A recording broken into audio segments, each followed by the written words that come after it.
마지막에 상담 희망하시는 분야 있으시냐 이런 거 물어보는데 이건 왜 물어볼까요? 가족 인원 구성을 좀 체크하기 위해서예요. 여기서 소개가 나와도 되고 안 나와도 돼요. 첫 번째 장치입니다. 그냥 모든 상담 프로세스에 소개가 나올 수 있는 장치를 여러 가지를 지뢰처럼 삽입을 해두는 거죠. 언젠간 걸립니다. 설계사가 이제 상담하는데 이제 만족도를 높이는 방법, 저는 이제 두 가지가 있다고 봅니다. 일단 설문지랑 그 다음에 저는 고객님들을 보통 5분 안에 클로징을 해요. 어떻게 5분 안에 클로징을 하는지 그런 것도 좀 안내를 드릴게요. 일단 기본적으로 고객들이 저를 만날 때 권위가 인지가 돼 있어요. 아, 이런 사람이구나 정도가 이제 어느 정도는 좀 인지가 좀 돼 있어요.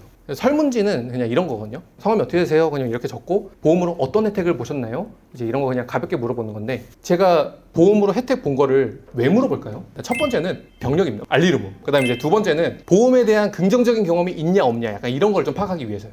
그러니까 예를 들어서 얘라고 체크를 했어요. 혹시 어떤 걸로 좀 청구를 해서 혜택을 보셨어요? 그러면 자기 병력을 이렇게 막 해가지고 나 얼마 받았어? 약간 막 이런 식으로 이제 얘기하잖아요. 여기서 어떤 포지션을 좀 취해야 될까요? 설계사는 칭찬하면 됩니다. 진짜 좋은 보험 가입하셨나 보다. 원래 그런 거 하면은 그렇게까지 보험금이 안 나오는데, 이렇게 칭찬을 해주고 시작하는 게 좋아요. 경계심이 좀 풀리게 되고, 그 다음에 이 친구는 그동안에 내가 만났던 보험 설계사랑은 조금 다르네? 약간 이런 걸 좀 받게 될 거예요. 왜냐면은 아니 허구한 날 그 보험 설계사 연락만 오면은 뭐 다 해지하라 그러고 다 리모델링 해야 된다 그러고 그런 거에 다들 피로도가 좀 있거든요. 그래서 칭찬을 해줄 필요가 좀 있다. 고객님은 어떤 보험을 가입하고 계신가요? 이제 이런 걸 물어봐요. 이건 왜 물어볼까요? 이거를 제가 이제 물어보는 이유는, 혹시 여러분들은 본인이 가입한 보험 막 진짜 어떻게 되는지 디테일하게 다 외우고 계세요? 저도 사실 잘 몰라요. 저희 가족들도 솔직히 잘 모르고 그냥 적당히 괜찮게 돼 있겠지. 저도 약간 이런 느낌이거든요. 이걸 제가 물어보는 이유는 뭐냐면은 잘 모르겠는데? 약간 이런 답변을 유추하기 위해서인 것도 있고, 그 다음에 대략적으로 좀 보험 가입이 어떤 게 돼 있는지 좀 파악하는 것도 있고, 잘 모르겠는데 라고 이제 답변을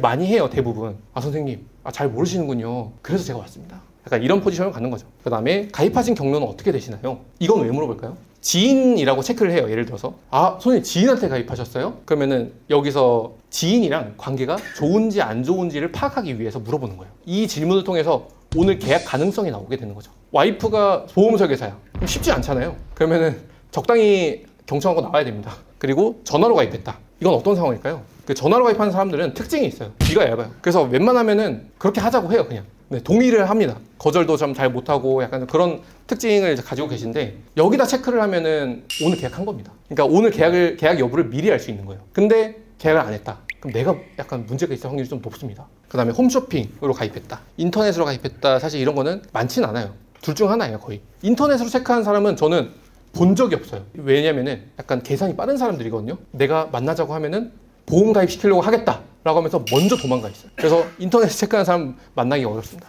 그 다음에 우려하시는 질병이나 위험 요인은 어떤 게 있으십니까? 이제 이런 거 물어보거든요. 이거 왜 물어볼까요? 이게 클로징입니다. 예를 들어서 선생님 암이라고 체크해 주셨는데 암이라고 체크해 주신 이유가 있으세요? 이렇게 물어보면은 자기 스토리텔링을 해요.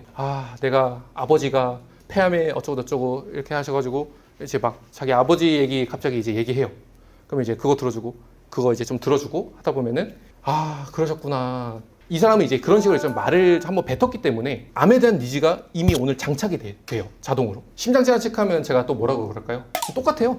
선생님 심장질환도 체크해 주셨는데 심장질환 체크해 주신 이유가 있으실까요? 아이고 내가 얼마 전에 누가 이제 심장질환으로 병원에 쓰러졌네 어쩌고저쩌고 이제 그런 얘기 하거든요. 오늘은 제가 RP할 필요가 없어요. 그래서 고객님들이 그냥 체크를 한 5개 한다. 그럼 5개 다 똑같이 물어보세요. 고객님들이 이제 계속 이제 얘기를 하실 거고, 설득 관련해서도 사람들이 기분이 좋을 때가 이제 언제냐면은 자기가 말할 때예요. 우리는 약간 핵심적인 질문만 던지고 고객이 다 얘기하게 한 다음에 경청의 포지션으로 이제 들어간 다음에 마지막으로는 이제 숟가락만 뜨는 거죠. 그래서 약간 좀 그런 전략이다 라고 보시면 될 것 같습니다. 마지막에 상담 희망하시는 분야 있으시냐 이런 거 물어보는데 이건 왜 물어볼까요? 가족 인원 구성을 좀 체크하기 위해서예요. 여기서 소개가 나와도 되고 안 나와도 돼요. 첫 번째 장치입니다. 그냥 모든 상담 프로세스에 소개가 나올 수 있는 장치를 여러 가지를 지뢰처럼 삽입을 해두는 거죠. 언젠간 걸립니다. 그리고 제가 5분 만에 이제 보통 상담을 이제 클로징을 하는데 전제들이 깔려 있어야 돼요. 그게 없이 이제 이걸 하게 되면 잘 안 먹혀요. 일단 권위 깔려야 되고, 여기서 보험 니즈를 올려놨어야 돼요. 설문지를 통해서. 갱신형이랑 비갱신형이랑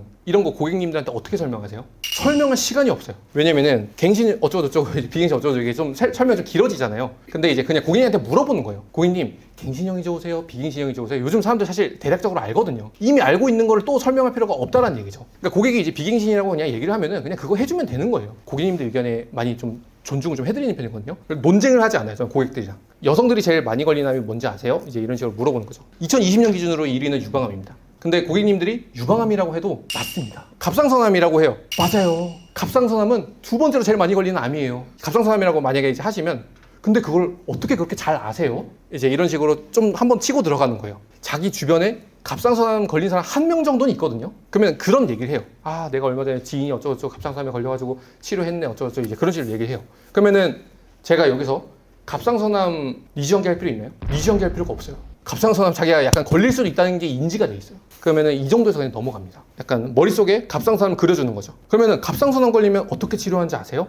갑상선암은 그 여러 가지 치료 방법이 있지만 로봇 수술을 많이 합니다. 병원에서 로봇 수술을 많이 권장을 해요. 왜일까요? 돈이 되기 때문입니다. 또 이렇게 물어보는 거죠. 왜 로봇 수술을 하는지 아세요? 라고 하면 아는 사람들도 있어요, 요즘은. 그러니까 로봇 수술은 그냥 이런 식으로 흉터 이런 게 좀 안 남게 하기 위해서, 그 다음에 수술 성공률도 좀 높고 그래서 이제 하는 겁니다. 약간 이런 이미지도 한번 또 보고 하다 보면은 니즈가 조금 더 올라오죠. 이 보험을 가입하면 그 갑상선암 수술했을 때 얼마 정도 나오는지 아세요?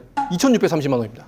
질병 수술비를 빼먹었어요. 보험에 대해서 좀 간단하게 좀 안내를 해드려요. 유사암 진단비에서 600만 원 나오고, 갑상선암 로봇 수술은 몇 종일까요? 5종이에요. 유사암 진단비는 600만 원 나오는데 2,600원이고 5종 수술비는 2,000만 원 나오는데 1,200원이에요. 뭔가 이상하지 않나요? 그러면은 이게 1,200원이면은 20년 동안 내면은 25만 원 정도 되거든요. 근데 내가 20년 동안 내고 100살까지 암 수술 한 번이라도 하게 되면 2,000만 원을 보장을 받아요. 그 다음에 협심증으로 관상동맥 우회 수술 이제 이런 것도 받으면 5종으로 나옵니다. 그러니까 내가 중대한 이런 상황이 생겼을 때 2,000만 원이 보장되는데 보험료가 1,000원이에요. 이런 건 가입하는 게 좋을까요? 아니면은 가입 안 하는 게 좋을까요? 이런 건 가입하시는 게 좋습니다. 좀 간단하게 좀 더 어필을 좀 하면은 그 질병 수술비가 30만 원 하는데 6,400원이잖아요. 이런 거는 어떤 보장이 뭐 되는지 막 다들 알고는 계실 텐데, 이제 고객들의 성향을 좀 물어보는 거예요. 이런 것도 넣는 게 좋아하시는 분들인지, 아니면은 나는 보험의 본질은 그냥 약간 저렴한 보험료로 중대한 보장 위주로만 좀 받겠다, 약간 이런 포커스로 가시는지. 지금 제가 이제 여성분이랑 상담하고 있는 거예요. 언제 발병률이 높은지 아세요?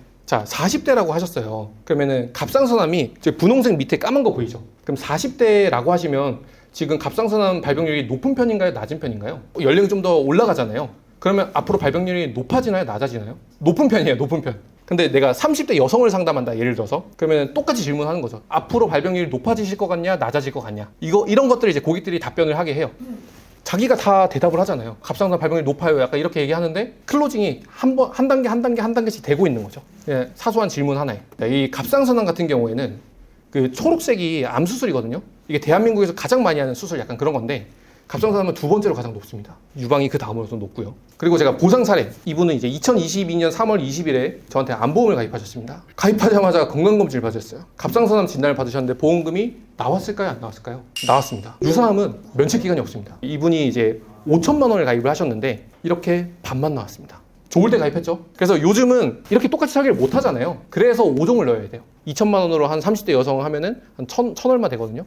그래서 그런 걸 좀 넣어줘야 됩니다. 초록색 회사만 1,000원대예요. 주황색 회사는 10,000원이에요. 그래서 이런 식으로 이제 지급받으셨고, 그 다음에 남자들은 언제 발병이 높은지 아세요? 약간 이제 이런 것도 또 물어보는 거죠. 탑이 써있기 때문에 얘기를 한단 말이에요. 55세부터 높아지네요. 근데 제가 예를 들어서 60대 남성을 상담을 하고 있어요. 남자들은요, 젊은 땐 건강해요. 60대 이전은 건강한데 60대 이후부터 발병률이 높아지더라고요. 점점 높아져서 가시기 전에 한 번 정도는 좀 걸리고 가신 경우가 좀 많더라고요. 요 정도까지 좀 얘기를 합니다. 저도 실제로 보면 좀 60대 이상 분들이 좀 많은 것 같아요. 그리고 2022년 1월 6일에 저한테 이제 가입하신 분이 계신데, 이분도 이제 1년 지나서 남편이 갑상선암 진단받아서 5천만 원 지급됐죠. 이런 것들을 좀 보상 사례들을 눈으로 이제 좀 직접 보여주게 해서 혜택을 좀 볼 수 있구나, 약간 좀 그런 걸 좀 보여드리고, 제 보험도 한번 보여드릴까요? 갑상선암 수술하면 저는 얼마 정도 나올까요? 7,260만 원이 나옵니다. 고객들한테 나도 같은 배를 탔다라는 걸 보여주는 거예요.